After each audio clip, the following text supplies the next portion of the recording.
तो क्या आपको पता है वो कौन सी माइक्रोस्कोपिक यूनिट है जो आपके लाइफ को कंट्रोल करती है? Yes, it is the cell.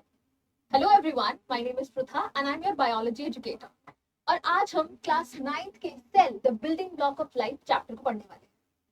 This is a very interesting chapter और मैं होप करती हूँ कि आपको ये चैप्टर पढ़ने में बहुत मजा आएगा। So let's see what all topics we are going to cover in this chapter.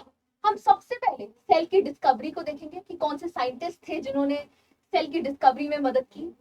उसके बाद हम सेल के स्ट्रक्चर को पढ़ेंगे, सेल के अंदर क्या होता है, सेल के मेम्ब्रेन के बारे में पढ़ेंगे। उसके बाद हम ये भी देखेंगे कि एक्चुअली लाइफ कंटिन्यू कैसे करती है, एक सेल से एक पूरा ऑर्गेनिज्म कैसे बनता है, सेल डिविजन करके कैसे एक पूरा ऑर्गेनिज्म बनता है।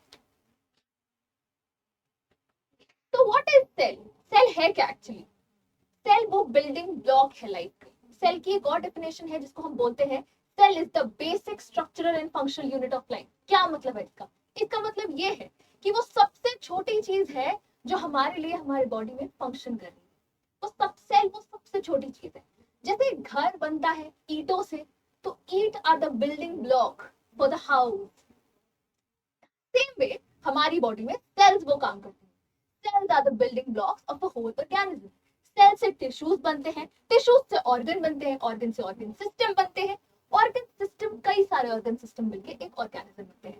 Yes, there are exceptions. ऐसे भी कुछ ऑर्गेनिजम्स हैं जिनके पास सिर्फ एक ही सेल होता है, जो कि यूनिसेल्युलर होते हैं, तो उनमें सारा फंक्शन वो एक ही सेल परफॉर्म करता है। But all living organisms are made up of cells. Remember that. All living organisms are made of cells and cell is the basic structural and functional unit of life. अब माना जाता है कि जो life का जो ओरिजिन है वो हॉट स्प्रिंग्स में हुआ था। 3.5 बिलियन ईयर्स अगो पहले हॉट स्प्रिंग्स में एक तरीके का बैक्टीरिया रहता था जिसे हम बोलते हैं थर्मोफाइल्स। थर्मोफाइल्स क्यों बोलते हैं? Because they are heat loving. वो लोग बहुत ज्यादा हीट लविंग थे और वो लोग हाई टेम्परेचर्स को विथस्टैंड करते थे और वो वहां पे सर्वाइव कर पाते थे। तो this is believe to be the origin of life. यहाँ से लाइफ ओरिजिनेट किया होगा। दिस इज बैक्टीरिया इतना बड़ा नहीं होता है, दिस इज जस्ट डायग्राम दिखाने के लिए कि हॉट स्प्रिंग में बैक्टीरिया थर्मोफाइल्स बैक्टीरिया मिले थे। नेक्स्ट चीज जो हम पढ़ने वाले हैं वो है बहुत इंपॉर्टेंट। सेल एक्चुअली डिस्कवर सबसे पहली बार किसने किया था? It was Robert Hooke. Remember, it was Robert Hooke in the year 1665। Robert Hooke ने 1665 में अपने एक सेल्फ डिजाइंड माइक्रोस्कोप के थ्रू सबसे पहली बार सेल को डिस्कवर किया था। उन्होंने पहले उसको सेल नहीं बोला था, उन्होंने उसको पहले बोला था कंपार्टमेंट्स। ये हनीकॉम्ब लाइक स्ट्रक्चर्स उनको अपने सेल्फ डिजाइन माइक्रोस्कोप से मिले थे, जिसके एक एक को उन्होंने फिर बाद में सेल बोला। Cell is a Latin term जिसका मतलब है अ स्मॉल रूम। एक छोटे से कमरे को लैटिन में हम सेल बोलते हैं। तो उनको इस स्ट्रक्चर की वजह से, ये जो उनको कंपार्टमेंट्स दिखी, इसकी वजह से उन्होंने इसको सेल नाम दिया। बट द प्रॉब्लम इज उन्होंने जो सेल डिस्कवर किया it was a dead cell. So Robert Hooke, he in 1665 discovered the dead cell. It was definitely a cell, but it was a dead cell. तो फिर कौन से वो scientist थे जिन्होंने पहली बार लिविंग सेल डिस्कवर किया था? It was Anton van Leeuwenhoek. Anton van Leeuwenhoek वो साइंटिस्ट थे जिन्होंने सबसे पहली बार लिविंग सेल डिस्कवर किया था 1674 में। उन्होंने एक थोड़ी ज्यादा एडवांस तरीके के माइक्रोस्कोप का यूज किया था और उन्होंने ये लिविंग सेल कहाँ ढूंढा था? Pond water. पॉन्ड वाटर में पहली बार, first time in the history, living cell discover हुआ था। तो टू वेरी इंपॉर्टेंट साइंटिस्ट। एक और साइंटिस्ट का नाम मैं यही बता देना चाहती हूँ। एक सेल में there is a very important organelle, nucleus.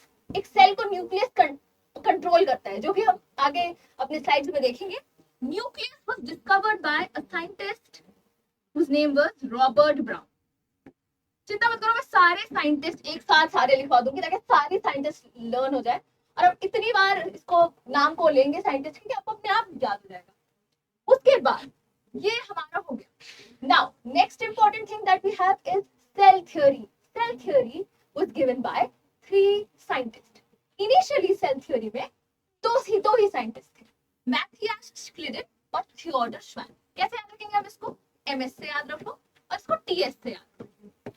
Matthias स्क्लिडन was a botanist और थियोडर श्वान was a zoologist।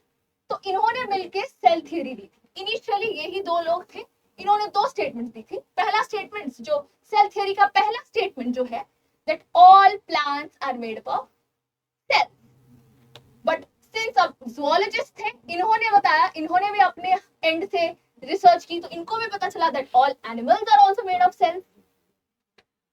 तो फिर ये दोनों, इन दोनों ने ये दो साइंटिस्ट मिलके इन्होंने पहला और दूसरा सेल थ्योरी के पॉइंट्स दे चुके थे। पहला कि all living organisms are made of cell, चाहे वो प्लांट्स हो एनिमल्स हो, दोनों आर मेड ऑफ सेल।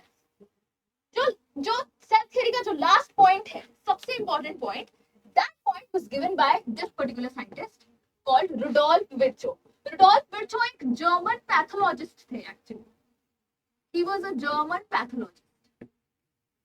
इन्होंने एक बहुत इंपॉर्टेंट चीज बताई कि सेल्स एक्चुअली आ कहां से रहे, all cells arise from pre existing sales.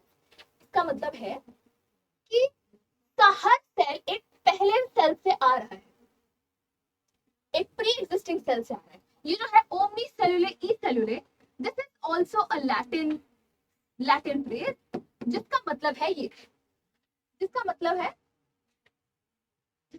All cells arise from pre existing cell. So cell theory के तीन मेन पॉइंट्स हमारे डिस्कस हो गए। Let me quickly write the name of the scientist जो हमने अभी तक पढ़ लिए। क्या क्या पढ़ लिया हमने? सबसे पहला साइंटिस्ट हमने कौन सा पढ़ा? Robert Hooke. रॉबर्ट हुक ने क्या डिस्कवर किया? He discovered the dead cell.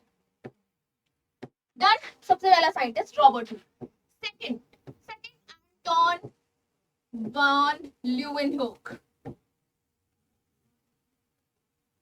उन्होंने, इस साइंटिस्ट ने सबसे पहली बार लिविंग सेल को डिस्कवर किया। Who is the next scientist जो हमने पढ़ा था? Robert brown. रॉबर्ट ब्राउन ने सबसे पहली बार क्या डिस्कवर किया था? सेल के अंदर न्यूक्लियस होता है, जो कि हम आगे पढ़ेंगे, न्यूक्लियस डिस्कवर किया था। और rest three of the scientists have together formulated the cell theory. First scientist Matthias Schleiden, ये सब आप अपने नोटबुक में लिख लीजिए, आपको जल्दी याद हो जाएगा। मैथियास स्क्लेडन, थियोडर श्वान,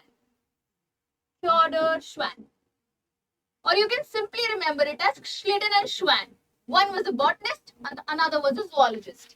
Last, very important, Rudolf Virchow. Rudolf Virchow ने ही बताया था that every cell arises from the pre-existing cell. हर सेल एक पिछले सेल से आता है. So these are the 6 scientists that we have studied so far. Next हम देखेंगे, अब हम सेल के स्ट्रक्चर को देखेंगे. सेल का स्ट्रक्चर कैसा होता है, सेल में क्या क्या इंपॉर्टेंट चीजें होती है. सबसे पहला, जैसे एक बलून होता है, बलून के अंदर का मटेरियल गैस होता है और पर उसकी बलून का एक बाहर एक कवरिंग रहती है. सेम एक सेल की भी एक आउटर कवरिंग होती है जिसे हम बोलते हैं सेल मेम्ब्रेन. जिसे हम क्या बोलते हैं? सेल मेम्ब्रेन या plasma membrane. It is called cell membrane और प्लाज्मा. अभी ये प्लाज्मा मेम्ब्रेन होता कैसा है? ये सिलेक्टिवली परमिएबल मेम्ब्रेन होता है. क्या है इसका मतलब? इसका मतलब ये हर तरीके की चीजों को सेल के अंदर आने नहीं देता है. इट इज सिलेक्टिवली परमिएबल, मतलब कुछ सिलेक्टिव चीजों को ही वो अपने अंदर अलाउ करेगा. तो it is a selectively permeable membrane. अब इसका स्ट्रक्चर भी हम आगे और अच्छे से देखेंगे. इसके स्ट्रक्चर को हम बोलते हैं lipid bilayer structure. Lipid bilayer structure. तो पहला हमारा हो गया प्लाज्मा मेम्ब्रेन. हमने प्लाज्मा मेम्ब्रेन पढ़ लिया. सेकंड चीज जो आती है वो है साइटोप्लाज्म. सेल के अंदर एक फ्लूइड प्रेजेंट है, एक मैट्रिक्स प्रेजेंट है, जिसके अंदर सब सस्पेंडेड है. ऑर्गेनल्स है, हमारा न्यूक्लियस है, सब कुछ है अंदर. वो क्या नाम है? वो जेली लाइक सब्सटेंस जिसके अंदर सारे सेल्यूलर कंपोनेंट्स प्रेजेंट है. That is nothing but cytoplasm. It is called cytoplasm. Cytoplasm present है. नाउ थर्ड जो बहुत इंपॉर्टेंट चीज है, that is the nucleus. It is like the brain of the nucleus. It is like the main controller. It is the main controller. Controller क्योंकि nucleus ही पूरे cell की activity को control करता है. एक सेल में क्या चल रहा है, इसका पूरा इंफॉर्मेशन, क्या क्या होने वाला है, क्या क्या प्रोसेसेस होंगे, क्या क्या रिएक्शंस होंगे, सब कुछ न्यूक्लियस डिसाइड करता है.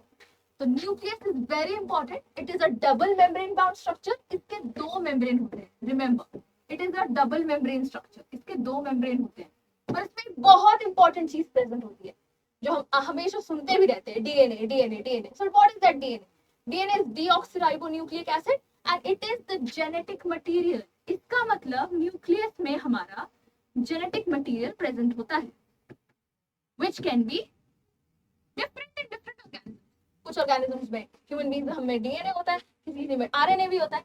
तो basically the nucleus contains the genetic material which is very important. It has all the genetic information inside it. Next, तो हमने हमारे सेल में तीन मेन इंपॉर्टेंट चीज तो देख ली. सेल मेम्ब्रेन और plasma membrane, cytoplasm and the third one is nucleus. Next, अब हम धीरे धीरे अपने सारे सेल के सबसे पहले जो हम पढ़ेंगे वो है प्लाज्मा मेम्ब्रेन. प्लाज्मा मेम्ब्रेन का स्ट्रक्चर कैसा है? एक पॉइंट हमने ऑलरेडी डिस्कस कर लिया है कि it is selectively permeable membrane. ये हर तरीके की चीजों को, हर तरीके के मॉलिक्यूल्स को अपने अंदर नहीं आने देगा. It is very selective in nature. Selective हमने देख लिया. अब हम इसका स्ट्रक्चर देखते हैं. इसका स्ट्रक्चर कैसा है?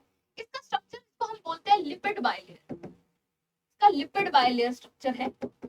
बाइलेयर क्यों? क्योंकि दो स्ट्रक्चर है. देखो इधर से एक तुमको सेम दिख रहा है, नीचे से एक सेम दिख रहा है. अब बाइलेयर तो इसलिए बोल दिया. अब लिपिड, ये जो चीज है ना, ये लिपिड मॉलिक्यूल्स है जो ऐसे बाइलेयर फॉर्म में प्रेजेंट है. अब इसका जो हेड होता है, इसका हेड जो होता है वो होता है हाइड्रोफिलिक हेड. क्या होता है? हाइड्रोफिलिक हेड, मतलब वाटर लविंग, इसलिए वो बाहर की तरफ. The hydrophilic head is toward the outer side. इसका जो टेल होता है वो हाइड्रोफोबिक होता है. हाइड्रोफोबिक मतलब वो पानी से डरता है. हाइड्रोफोबिक, पानी से डरता है, इसलिए वो अंदर की तरफ है. तो that is the structure of cell membrane. ऐसे वो बाइलिपिड के फॉर्म में अलाइंड है. अब कई सारे प्रोटीन्स भी एम्बेडेड होते हैं. कुछ पेरिफेरल प्रोटीन्स होते हैं, कुछ इंटीग्रल प्रोटीन्स होते हैं जो अंदर दबे हुए होते हैं. So these proteins are also there for and they're helping in the movement of substances from like outside to inside or inside or outside. Basically ये लोग मूवमेंट में, मॉलिक्यूल्स के मूवमेंट में मदद कर रहे हैं. these proteins are helping in the transfer or movement of molecules. So and the next thing we have is yes, अब हम देखेंगे कि हम क्लासिफिकेशन कैसे कर रहे हैं सेल का. सबसे पहला क्लासिफिकेशन का बेसिस है on the basis of complexity. Complexity, कौन ज्यादा कॉम्प्लेक्स है? एक तो यूनिसेल्युलर होता है सेल, या तो यूनिसेल्युलर होगा या multicellular. Uni itself means one. Uni मतलब एक ही सेल. जिस ऑर्गेनिज्म में एक ही सेल है उसका सबसे अच्छा एग्जांपल है bacteria. Bacteria is a unicellular organism. Always remember, bacteria हमेशा यूनिसेल्युलर ऑर्गेनिज्म है, होता है. Bacteria, amoeba, paramecium.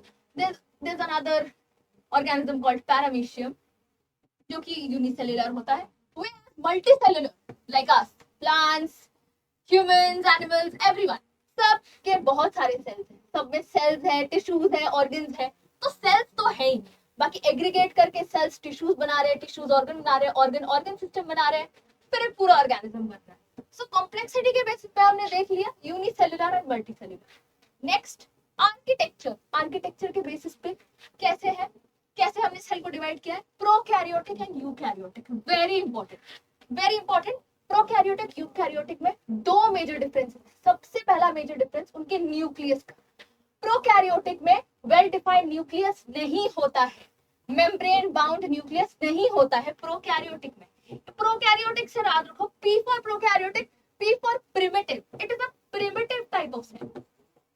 प्रिमिटिव, ये ज्यादा एडवांस नहीं है. Eukaryotic is advanced type. इसके पास जो भी होंगे सब बहुत अच्छे डेवलप्ड कॉम्प्लेक्स फॉर्म में होंगे. ये प्रिमिटिव है, ये ज्यादा एडवांस नहीं है. प्रिमिटिव है क्योंकि पहली बात तो इसके पास मेम्ब्रेन बाउंड न्यूक्लियस नहीं है. इसके पास मेम्ब्रेन बाउंड न्यूक्लियस नहीं है तो इसके न्यूक्लियस को हम बोल देते हैं न्यूक्लियोइड. क्या बोलते हैं? न्यूक्लियोइड बोलते हैं. और इसके पास, इसके न्यूक्लियस के पास मेम्ब्रेन नहीं है और इसके पास सेल ऑर्गेनल्स जो प्रेजेंट होते हैं वो भी मेम्ब्रेनलेस है. देखो, it lacks a membrane and membrane bound organelles are absent. membrane bound organelles भी absent है. इसका बिल्कुल ही ऑपोजिट ये होगा. इसके पास वेल डिफाइंड न्यूक्लियस भी होगा जिसके पास एक प्रॉपर न्यूक्लियर मेम्ब्रेन होगा, और इसके पास मेम्ब्रेन बाउंड ऑर्गेनल्स भी प्रेजेंट होंगे, दोनों होंगे इसके पास, membrane bound organelles and nucleus दोनों प्रेजेंट है। So eukaryotic are advanced type of cell, हम है, हमारे सेल्स यूकैरियोटिक है। बैक्टीरिया के सेल्स कैसे हैं? प्रिमिटिव है, प्रोकैरियोटिक है। Remember this, very important. Next, nucleus. Nucleus भी हमने ऑलमोस्ट देख चुका है। न्यूक्लियस में हमारा वेरी इंपॉर्टेंट, जो आपको यहाँ पे पिक्चर से पता चल रहा है, डीएनए दिखाया गया है, जेनेटिक मटेरियल दिखाया गया है कि nucleus contains the genetic material. Next, first point. Second point, it is a double membrane structure. याद रखिएगा, दो मेम्ब्रेन होती है। तो फिर पोर्स भी होते हैं, न्यूक्लियर पोर्स बोलते हैं जिसे हम, न्यूक्लियर पोर्स भी होते हैं। ध्यान दीजिए, आपको बेटर समझ में आया, आपको सेल में एग्जैक्टली पर्टिकुलर ऑर्गेनल कहाँ सिचुएटेड है, आप यहाँ पे लोकेटर मैप पे देख सकते हैं, आपको पता चलेगा। दिस इज द न्यूक्लियस, यहाँ पे न्यूक्लियस दिखाया हुआ है। तो सेल में एक्चुअली कैसा दिखता है, कहाँ पे प्रेजेंट होता है, आपको हर स्लाइड में तो यहाँ पे मिलेगा। सो न्यूक्लियर मेम्ब्रेन हमने देख लिया, डबल लेयर्ड होता है, देखो डबल लेयर्ड होता है। पोर्स होते हैं for the transfer of materials, जो हमने देख लिया। नेक्स्ट, एक बहुत इंपॉर्टेंट, फर्स्ट सेकंड दो इंपॉर्टेंट, थर्ड इंपॉर्टेंट चीज जो न्यूक्लियस में प्रेजेंट होती है वो है न्यूक्लियोलस। न्यूक्लियोलस क्या है? न्यूक्लियोलस ऐसे समझो कि this is a ball like structure, इसके अंदर एक और छोटा सा बॉल है, इसके अंदर, इसको हम बोलते हैं न्यूक्लियोलस। न्यूक्लियोलस में क्या होता है? न्यूक्लियोलस में राइबोसोमल यूनिट्स होते हैं, they are also called rRNA. Ribosomal units होते हैं, they are helpful in protein synthesis. Chromosome, DNA, genetic material होता है, ये तो हमने देखी। So there are three important things in nucleus. तो पहला, number one, double membrane bound होता है। Number two, genetic material present होता है। नंबर थ्री, न्यूक्लियोलस प्रेजेंट होता है। न्यूक्लियोलस में राइबोसोमल यूनिट्स प्रेजेंट होते हैं। न्यूक्लियस हो गया। अब हम बहुत इंपॉर्टेंट ऑर्गेनल पे आ जाते हैं, एंडोप्लाज्मिक रेटिकुलम, ईआर जिसे हम बोलते हैं। ईआर का काम क्या है? पहले तो ईआर दो तरीके का है। दिस इज द डायग्राम, आपको दिख रहा है, इतना पार्ट अलग दिख रहा है और इतना पार्ट अलग दिख रहा है, क्या डिफरेंस है दोनों? इसमें आपको दिख रहा है कि छोटे ग्रैन्युल्स, ये जो छोटे छोटे दिख रहे हैं, these are called ribosome. Ribosomes इसमें ईआर के ऊपर प्रेजेंट है, बट राइबोसोम्स सेल में फ्री भी होते हैं, and ribosomes are not cell membrane bound. ये लोग मेम्ब्रेन लेस होते हैं, हमेशा याद रखना, मेम्ब्रेन लेस होते हैं। Ribosomes even when they are present in eukaryotes, they are always membraneless. Ribosomes are always membraneless. ये जो जिसमें राइबोसोम्स प्रेजेंट है, जिस तरीके के ईआर में, एंडोप्लाज्मिक रेटिकुलम में राइबोसोम्स प्रेजेंट है, उसको हम बोलते हैं रफ एंडोप्लाज्मिक रेटिकुलम, रफ बोल देते हैं। Because of this presence of granules of ribosomes, हम इसको रफ एंडोप्लाज्मिक रेटिकुलम बोलते हैं। इसमें क्योंकि राइबोसोम्स प्रेजेंट नहीं है, हम इसको स्मूथ एंडोप्लाज्मिक रेटिकुलम बोलते हैं। उसके बाद रफ एंडोप्लाज्मिक हो गया। रफ क्योंकि राइबोसोम्स प्रेजेंट है। राइबोसोम्स हमेशा याद रखना, they are responsible for protein synthesis, and protein synthesis is very important for our body. protein synthesis से हमारे जीन एक्सप्रेशन होते हैं। राइबोसोम्स प्रेजेंट होते हैं, so they are the site of protein synthesis, हमने देख लिया, because of the presence of ribosomes. smooth endoplasmic reticulum lipid synthesis में मदद करते हैं। लिपिड सिंथेसिस है, ड्रग डिटॉक्सिफिकेशन भी है, और भी कई सारे काम है, बट आप लोग ये दोनों याद रख लीजिए, अभी के लिए इतना ठीक है। So these are the functions, इसका प्रोटीन सिंथेसिस, इसका lipid synthesis. Now it serves as a network for intracellular transport. ये न्यूक्लियस से जो, जैसे यहाँ पे न्यूक्लियस रहेगा, न्यूक्लियस से जो चीजें आएंगी ना, वो यहाँ पर ईआर में आके ट्रांसपोर्ट होगी। फिर जो ईआर से बनेगी वो यहाँ पे, और अभी हम देखेंगे नेक्स्ट तरीके का जो हमारा सेल ऑर्गेनल आने वाला है, वो है गोल्जी अपैरेटस। चीजें मॉडिफाई होंगी, सिक्रीट होंगी और ट्रांसफर होती रहेंगी। अब फिर वो सेल के अंदर भी रहकर काम कर सकती है, सेल के बाहर जाकर भी काम कर सकती है। जो हमारे मॉलिक्यूल्स मॉडिफाई होंगे, सिक्रीट होंगे, मॉडिफाई होंगे। Next, Golgi apparatus. Golgi apparatus, इसका Camillo Golgi was the scientist जिसके जिसने गोल्जी पैरेटस डिस्कवर किया था, और उनके नाम के ऊपर हमने ये रखा है. It was first observed in 1898. Function, main function है the receive material from the ER, जो हमने पिछले ही स्लाइड में देखा. यहाँ पे हमारा ईआर था, ईआर के बाद हमारा गोल्जी पैरेटस रहेगा. तो ये जो गोल्जी पैरेटस जो है वो ईआर से जो भी चीजें प्रोड्यूस हो रही है, सिंथेसाइज हो रही है, वो गोल्जी पैरेटस रिसीव करेगा. गोल्जी पैरेटस रिसीव करेगा, ये भी स्टोर करते हैं, मॉडिफाई करते हैं, पैकेजिंग में मदद करते हैं और डिस्पैच कर देते हैं, आइदर सेल से बाहर या सेल के अंदर चाहिए तो सेल के अंदर. The next kind of cell organelle we have is lysosome. Lysosome को हम क्लीन अप सिस्टम भी बोलते हैं, क्योंकि ये लाइक वेस्ट रिमूवल में मदद करता है. और एक बहुत इंपॉर्टेंट चीज है इसमें, जो कि इसको सुसाइडल बैग्स बोला जाता है. लाइसोसोम को सुसाइडल बैग्स बोला जाता है, क्योंकि इसमें बहुत सारे पावरफुल एंजाइम्स प्रेजेंट होते हैं, जो कि केपेबल है खुद के मेम्ब्रेन को भी ब्रेक डाउन करने में. इसलिए वो लोग खुद अपने आप को खुद डाइजेस्ट कर जाते हैं कई बार, breaking down complex organic material. So these enzymes are really helpful in breaking down complex organic material. They also destroy unwanted carbohydrates, proteins, जो और सेल को नहीं चाहिए, वो सारी चीजें डाइजेस्ट कर देते हैं. ये पावरफुल एंजाइम डाइजेस्ट कर देते हैं. नेक्स्ट, वेरी इंपॉर्टेंट, बहुत important organelle, mitochondria. Mitochondria is also called the power house of the cell. Power house से नाम से पता चल रहा है, इसका मतलब एनर्जी से रिलेटेड है, एनर्जी प्रोवाइड कर रहा है. कैसे एनर्जी प्रोवाइड कर रहा है? It synthesizes ATP. ATP is nothing but adenosine triphosphate. Adenosine triphosphate synthesize करता है. एटीपी को हम एनर्जी करेंसी भी बोलते हैं, एनर्जी करेंसी बोलते हैं, क्योंकि इससे हमें एनर्जी मिल रही है. एटीपी सिंथेसिस से एनर्जी मिल रही है.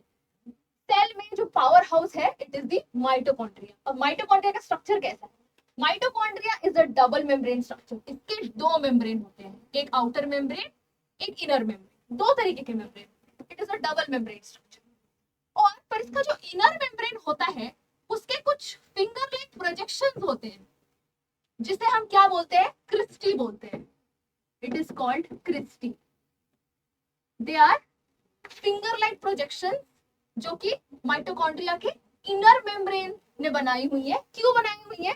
ताकि सरफेस एरिया बढ़ सके. कोई भी चीज अगर नॉर्मल ऐसे है और कोई चीज अगर सेम चीज ऐसे है, तो इस चीज का सरफेस एरिया बढ़ जाएगा. देखो, same goes with the villi in intestine. हमने पढ़ा है ना, इंटेस्टाइन में विलाई होता है. वही विलाई कैसा होता है? फिंगर लाइक प्रोजेक्शंस होते हैं. एब्जॉर्प्शन का एरिया ज्यादा हो जाता है, सरफेस एरिया ज्यादा हो जाता है, तो एब्जॉर्प्शन बेटर होता है. सेम वे यहाँ पे भी, ताकि रिएक्शंस अच्छे से हो, रिएक्शंस के लिए ज्यादा सरफेस एरिया मिले, these cristae are present in the inner mitochondrial membrane.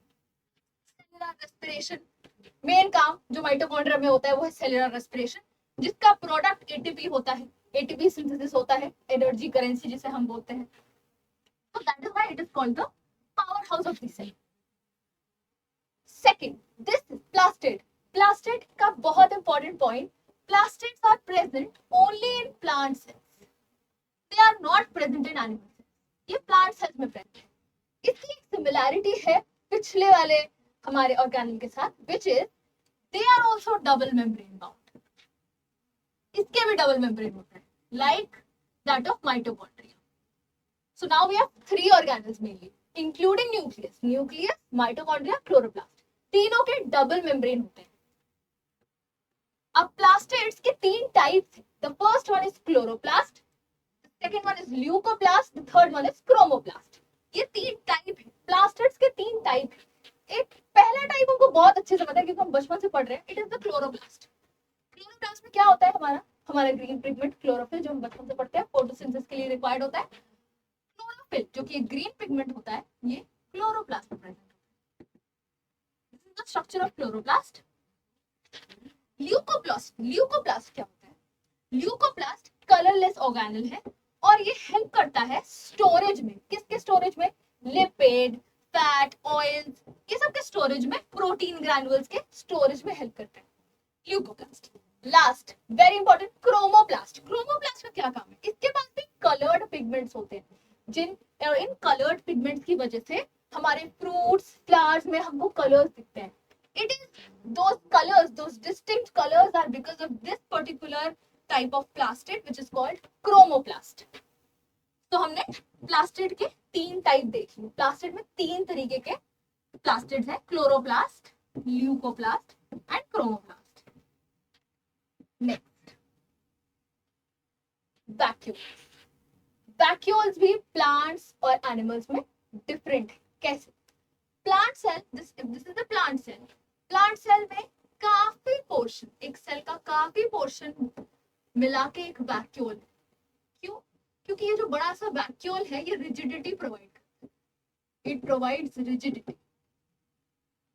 अब प्लांट्स तो मूव नहीं कर सकते, अगर कोई हार्श कंडीशंस है, कोई एनवायरनमेंट में कोई हार्श कंडीशंस है, animal are mobile, they can move, they can save themselves, but in plants they are given this larger vacuole because of, so that they can have some more structural support. structural support के लिए इनमें vacuole बड़ा है। vacuole का काम क्या है? इसमें cells है प्रेजेंट होता है प्लांट्स में, उसमें वाटर, मिनरल्स, शुगर्स प्रेजेंट होते हैं और स्ट्रक्चरल सपोर्ट प्रोवाइड करते हैं, विल्टिंग से रोकते हैं, मुरझाने से रोकते हैं। सो प्लांट सेल में vacuole इज ह्यूज, बहुत बड़ा होता है। Whereas animal cells में अगर vacuole present है तो they are very very small. Plant, क्योंकि उनको चाहिए नहीं, उनको बड़ा वैक्यूल, उनको बड़े वैक्यूल की जरूरत नहीं, तो एनिमल सेल्स में vacuole is small, whereas plant cell में काफी बड़ा पोर्शन वैक्यूल कवर करता है।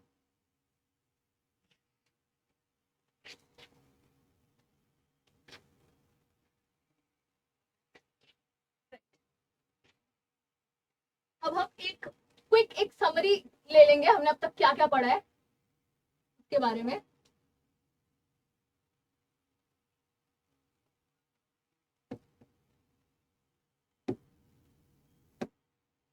क्या क्या पढ़ा है जल्दी से एक समरी ले लेते हैं। हमने कितने तरीके के ऑर्गेनेल्स पढ़े हैं, let's give a quick revision. हमने साइंटिस्ट के नाम देख लिए थे। सबसे पहला जो हमने सेल में पढ़ा वो है, this is the cell, let's take that, this is the cell. Cell में हमने क्या क्या देखा? सबसे पहले हमने प्लाज्मा मेम्ब्रेन देखा, प्लाज्मा मेम्ब्रेन देखा। जल्दी से एक समरी ले लेंगे ताकि हमारे दिमाग में सब चीजें। सबसे पहले हमने प्लाज्मा मेम्ब्रेन देखा, फिर हमने देखा साइटोप्लाज्म, साइटोप्लाज्म देखा। साइटोप्लाज्म के साथ थर्ड चीज हमने बहुत इंपॉर्टेंट देखा, हमने न्यूक्लियस देखा, न्यूक्लियस।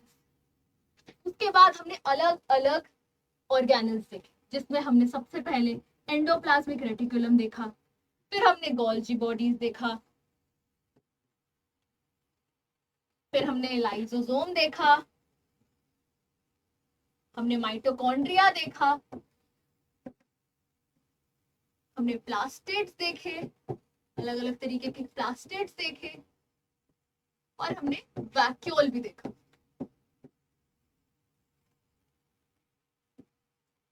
वैक्यूल भी देखा। These are the major things that we saw about cell today.